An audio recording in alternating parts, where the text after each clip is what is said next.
Today, we're painting Project Old School. The guys are fixing the body's rough spots, and then they're sanding it all down. After that, it's into the paint booth for an old school hot rod look, done with modern paint. It's all here today on Trucks.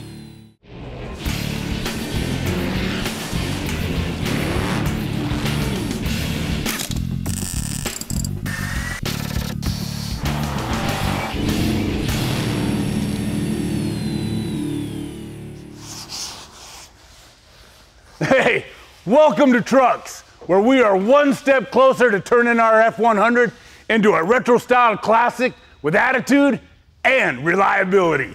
Now, we started our resurrection on a $2,500 truck that had definitely seen better days. And by our best guess, this thing had already been restored once about 20 years ago. At some point, someone had swapped out the original front frame section for a '69 Nova clip and threw in the rest of the running gear for good measure. We wanted to stick with a super solid GM drivetrain since there's tons of these Effies that are done the same way.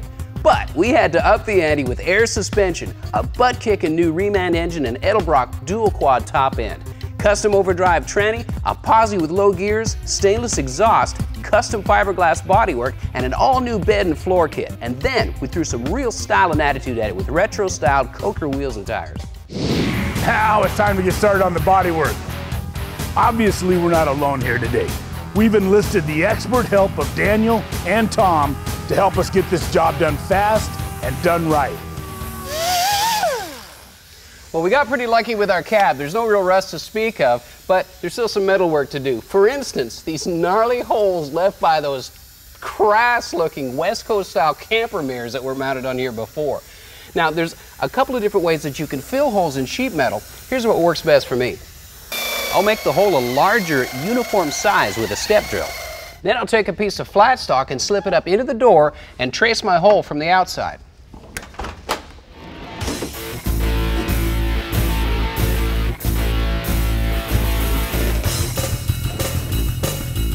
And what that does is give me a perfectly sized template for each one of these holes. Now all I got to do is trim them out, tack them in.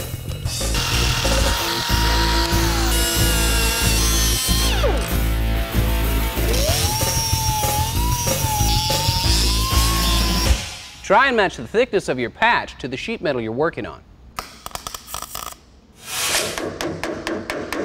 Behind that door is a huge hole. It's where the gas tank filler neck used to go. But we're putting our gas tank under the bed, so we don't need that hole anymore. So we got these corner patch panels for mid-50 F100 parts. They're gonna work just perfect. Here you go, Tom. Thanks, Paul. All right.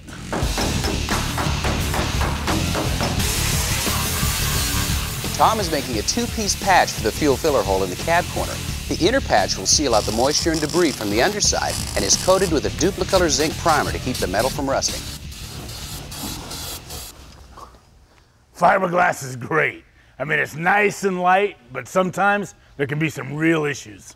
Rocks can shoot up off the tires and damage the fender's paint from the back side. So, we're gonna prep the inside and spray a thick undercoating that'll absorb any impacts.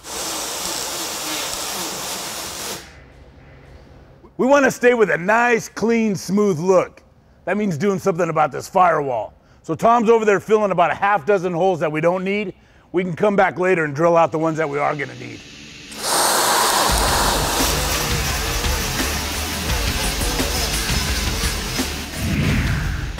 Our windshield's not broken, but it's in kind of sad shape. You can repair glass to a certain extent, but you can create optical distortion by polishing too much. This windshield's not that expensive, believe it or not, so we're just going to replace it with a brand new one from LMC Truck.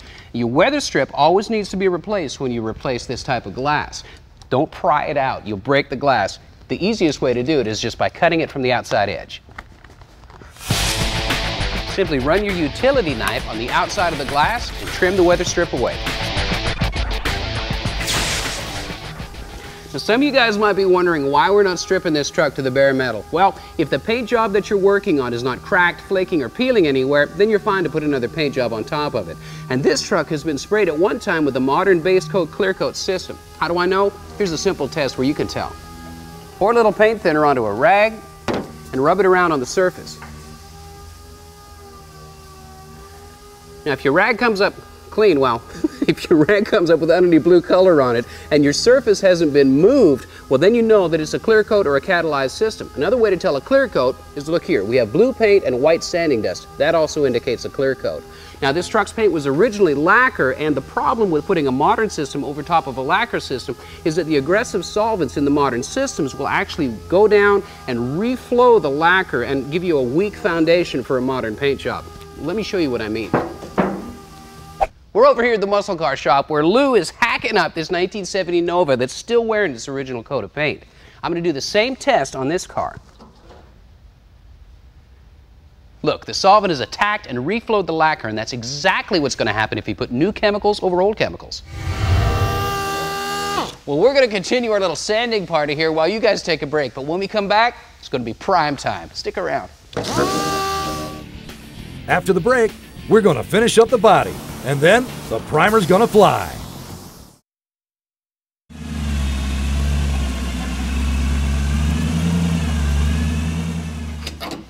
Hey, welcome back to Trucks, where we're about to give our old school F100 an old school retro coat of paint, but with a modern twist. That's right. So we've teamed up on this old girl and prepped the new parts as well as the old and got them ready for primer. Well, almost. We're still going to have to use a little bit of filler, and the key is using it properly. Filler's like anything else. It can be abused, but if you keep your body filler no more than 1/4 of an inch thick and don't use it as a crutch, it can be a great tool. Before you can wipe your mud, you've got to rough up your metal. Now I'm using 50 grit sandpaper to rough this up. That'll give that filler something to really bite onto. We're going to wipe a skim coat of filler on this cab corner, so I'm using acetone to make sure I wipe any dust or contamination off my metal before I put the filler on.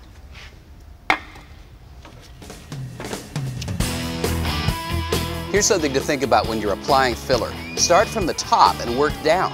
This allows gravity to help you spread an even coat. This fiberglass has a polyester resin that holds this glass together. That makes polyester filler a natural choice for leveling imperfections. Tommy's taking care of some of those on the mold seam of our fiberglass fenders. This will create the perfect foundation for our primer surfacer to sit on. To level the filler on the door, I'm using 80 grit on a block, and I just work the contour until the filler's level and it feels right. Now you can tell when your filler is feathered in right by the edges turning milky or transparent. That feels nice and smooth. Let's talk about the paint. We're going for a retro look, which is also known as the suede look or hot rod black. Pretty cool, huh? Oh, it's really cool. But the problem is guys used to get that look by using primer, which is porous, it's weak, and it can actually wick water in and cause rust. So we talked to the guys at Auto Body Color and Supply, and they dialed us in this system that starts off with a black epoxy sealer, followed by a jet black base coat, and here's the secret ingredient. This is a pre-flattened clear coat that's going to give us all the strength and durability of a modern catalyzed base coat clear coat system, but it's going to give us that cool retro flat black hot rod look that's going to last for years. Now we can head over to the muscle car shop and bust into their booth and get this stuff primed. The primer surfacer I'm using is Clausen's super high build, all you need poly primer. It's good on any substrate. It's going to be perfect for old school.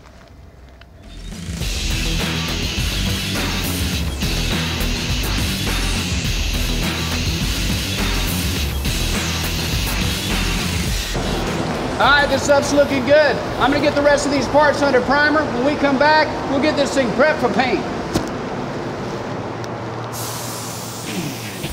Up next, Kevin's gonna old school you on sanding primer and the right way to paint. Later, it's back in the paint booth for a little hot rod black.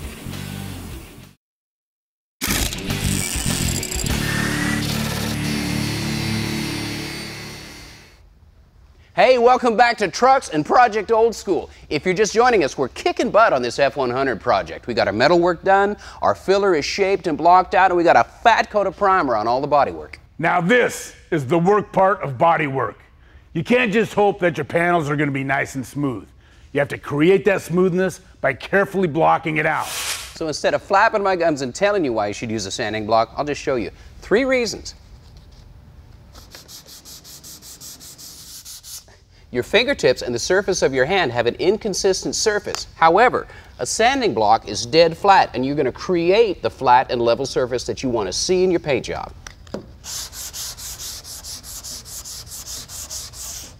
Well, now that we know that we need a block, how do you choose the right block? There's lots of different sanding blocks out there. The simple answer is you want the block to fit the panel. We've got a long hood, so we use a long board. The reason is that you've got several waves and imperfections in your surface. You want to level them all out all at once. So the longest board that'll fit your panel is what you want to reach for.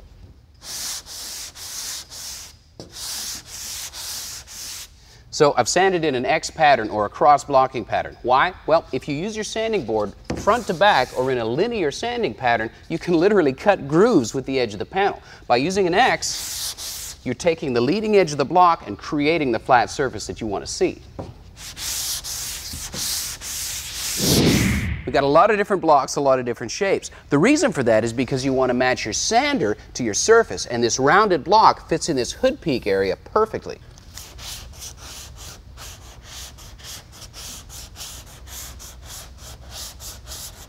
With your panel blocked out, you want to check it to make sure it's straight. Here's an easy way to do that.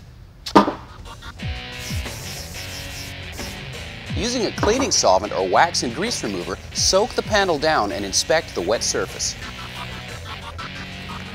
And the solvent on the panel shows you exactly what the panel is going to look like with a fresh clear coat on it. So you can just take and sight it and look, see if you can see any waves. Just make sure that you wipe off your solvent before you go back to reprime or blocking again. With the primer dried on our fenders, now we can apply the protective coating on the inside. This is actually a two-part bed liner you mix together, then you either spray it on or roll it on. It cures in 24 hours, and this coating will stop rocks from making those star-shaped cracks that I know you've seen in the fiberglass of some cars. Now, before we throw old school in the booth and start squirting paint, let's talk about some gun technique. Keeping your paint gun the proper distance from the panel is critical to getting a nice smooth coat. Modern HVLP equipment like this demands 4 to 6 inches, which seems pretty tight, but that's the way this equipment works the best. Right here is about 5 inches to the panel, and you want to remain completely consistent all the way through your passes. If you don't, and you go in and out and you're inconsistent, well, your paint finish is going to be inconsistent. You're going to have dry spray and heavy spray splotching. It's not going to look good. You also want to be aware of your fan pattern. The paint comes out of the gun in the shape of a triangle. Now, if your gun technique is lazy, well, it's going to be heavy on the bottom.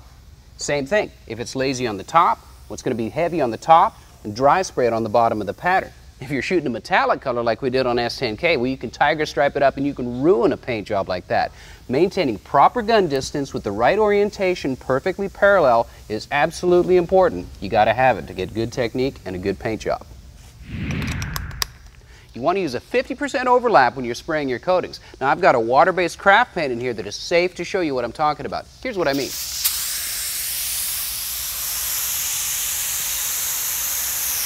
If you've made a pass, bring it down halfway, 50%. And again, step it down halfway, 50%.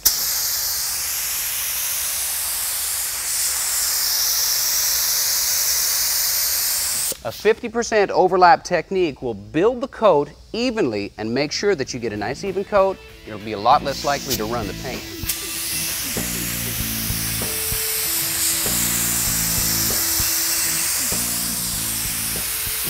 We got everything prepped. Now all we got to do is throw old school in the booth and shoot it with some homemade hot rod black. Don't go anywhere. When we come back, we'll put old school back together again with its new coat of paint. You're gonna like what you see.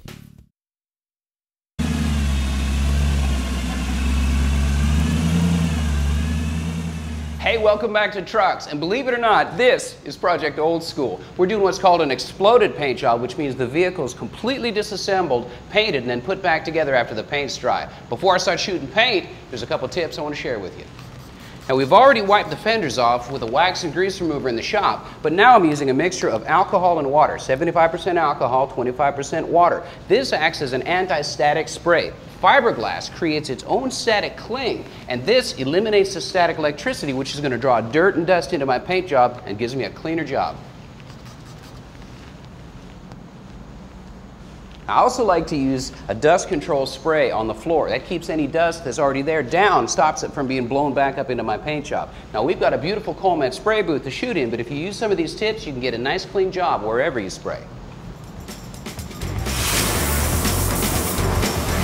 I'm using a single coat of black epoxy sealer that will help the paint adhere and create a solid and even foundation for the color coats. So this is where most guys leave their hot rod black, just in the black primer, but it doesn't last. What we're going to put on is going to last a good 10 years, easy. The jet black color is sprayed directly over top of the epoxy, and since our sealer is already black, all we need is one coat of color. Well, that's it for the color coat. We wait about 15 minutes splash time, and we'll throw that flat clear on it, give it what it needs. Pre-flattened clear coat goes on shiny, but flattens out as it dries and cures. 2 full wet coats of clear will give us great strength and UV protection.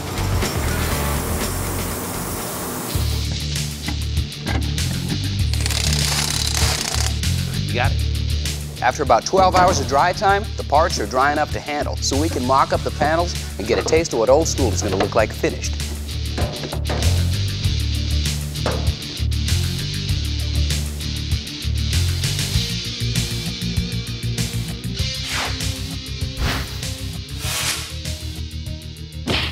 Oh man, this is awesome. I can't wait to start driving this to shows. Yeah, well, hold on there, Slick. We still got a whole lot of work to do before we can drive this truck anywhere. Yeah, I guess you're right. So we'll just have to do another show. Yeah. Here's a quick and easy upgrade for you Toyota and Jeep owners. Roundeyes is now making these conversion headlamp kits that are 60% brighter than a conventional sealed beam headlamp. The multi-surface reflector produces a wider beam pattern, and it can handle off-road bulbs up to 130 watts. They're DOT approved, and they drop right in place of your old bulbs and need no additional wiring. You guys can pick up your own pair of Roundeyes conversion headlamps for just under $100. If your truck steers like it's got a mind of its own, you might want to think about one of these performance power steering boxes from AGR. These are remanufactured right here in the USA, and they add high-speed roller bearings, stainless steel balls in the worm gear, and high-performance bearings and seals throughout. New valves, manufactured by AGR, are installed to fit your application to obtain the best driver feel and control at the wheel. All their boxes are tested for pressure, balance, and returnability, as well as leaks, and are topped off with billet aluminum on both ends for better cooling and great looks. AGR's performance power steering box go for about $500. Thanks for watching Trucks. We'll see you next week.